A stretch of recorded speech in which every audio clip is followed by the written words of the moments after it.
केंद्र की नरेंद्र मोदी सरकार ने केंद्रीय कैबिनेट की बैठक में नई शिक्षा नीति को मंजूरी दे दी और इसके स्कूल से लेकर कॉलेज तक की पढ़ाई में कई बड़े बदलाव किए गए हैं।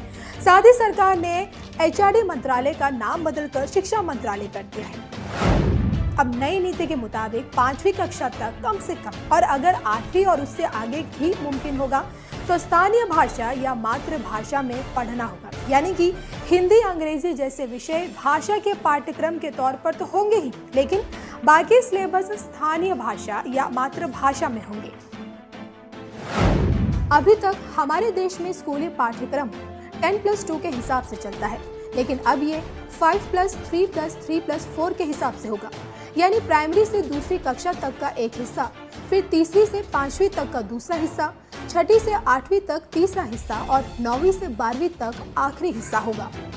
तो 10वीं बोर्ड की परीक्षा पहले की तरह ही बहाल रहेगा और 12वीं में बोर्ड की परीक्षा भी पहले की तरह ही जारी रहेगी, लेकिन उसमें भी कुछ छोटे बदलाव होंगे। हालांकि अब नई व्यवस्था में छात्र अपनी मर्जी के आधार पर विषय का चुनाव कर सकेंगे, यानी अगर कोई छात्र विज्ञान के साथ संगीत भी पढ़ना चाहे तो उसे यह विकल्प मिलेगा और वोकेशनल पाठ्यक्रम कक्षा 6ठी से शुरू हो जाएंगे। बोर्ड परीक्षा को ज्ञान आधारित बनाया जाएगा और बच्चा जब स्कूल से निकलेगा तो ये तय किया जाएगा कि वो कोई ना कोई स्किल लेकर बाहर निकले।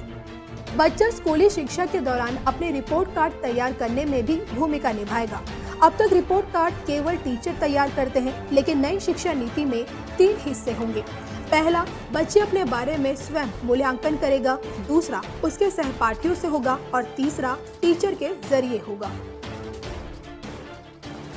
तो वहीं अब कॉलेज की डिग्री 3 और 4 साल दोनों की होगी। 3 साल की डिग्री उन छात्रों के लिए जिन्हें हायर एजुकेशन नहीं करनी और हायर एजुकेशन करने वाले छात्रों को 4 साल की डिग्री करनी होगी और उनके लिए MBA 1 साल में करने का प्रावधान होगा। और अब छात्रों को MPhil नहीं करना होगा, बल्कि MA के छात्र अब सीधे PhD कर सकेंगे।